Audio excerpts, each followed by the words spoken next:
Hello, this is Davide Biocchi speaking, and this is my weekly intermarket analysis.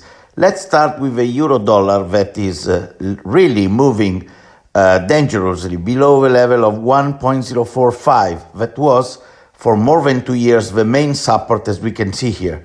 The market moved for all this time into, let's say, this box that was from 1.045 and 1.025. So, more or less, at this moment, it seems that the session is going to end below, and let's say that next step, really relevant, considering volumes and everything, is probably the parity that we can see below here. So this have an impact for sure, and the impact is mainly for what concerning the, let's say, commodities. And so let's start analyzing the crude oil that is growing. So more than $70, 70.78 for the crude oil. And let's say even here, the market is going to test probably the very relevant resistance that we have around the area of $72. Let's say we have three important levels here. The area in between 65 to 67. Then the area around $72 and up there $78 as a main resistance. Will the crude oil be able to go through? Well, let's see, probably next week. And also a very interesting movement was the one involving the gold that was capable while testing the support connected to the previous congestion area that was here. When the market arrived there, let's say there was a support and then the recovery, and right now we are above the level of 2,700. Will the market be able to reach 2,800, that is the all-time high? Well, let's see next week what is going to happen here.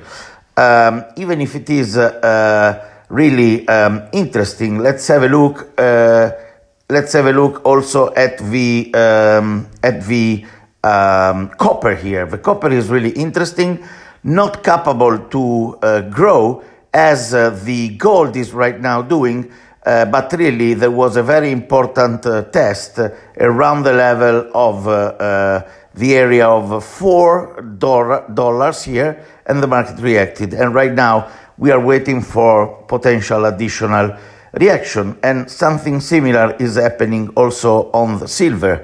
That is reacting after the text around the area of $40. This is really important, really relevant to see. Then let's switch to the stock indices, and let's start with the European one, where we had the Euro Stock 50 that is recovering from the test of the area around here, so around 4,730, that was where the market was able to find a reaction.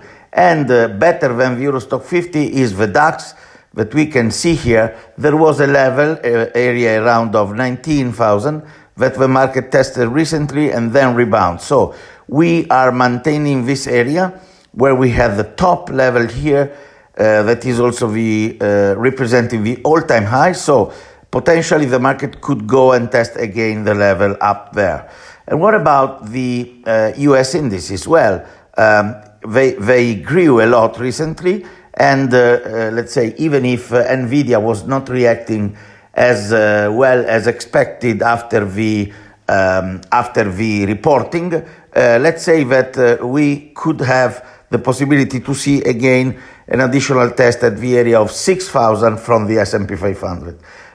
This is a chart. The market reacted after a test at the first level level of support. So the market maintained his strength, and let's see if there is a reality in testing the area around 6,030. That is the main resistance there.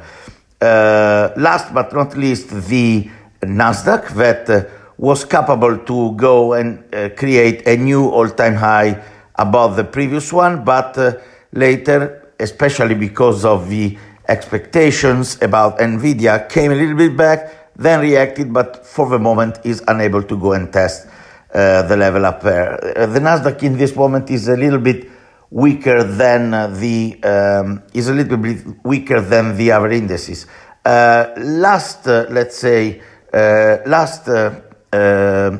interesting chart to see is the Russell.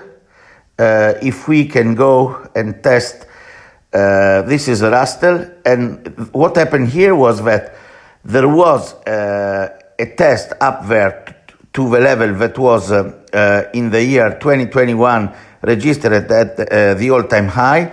The market tested the level up there, then came back. It was a perfect pullback because the area here is really irrelevant. Old resistance, now support at around 2,300, and then the market is in full reaction here. So next week will be very important for what concerning all this number. Let's see what will happen. Thank you very much for being here. This is Davide Biocchi from Italy. Ciao, ciao. Bye-bye.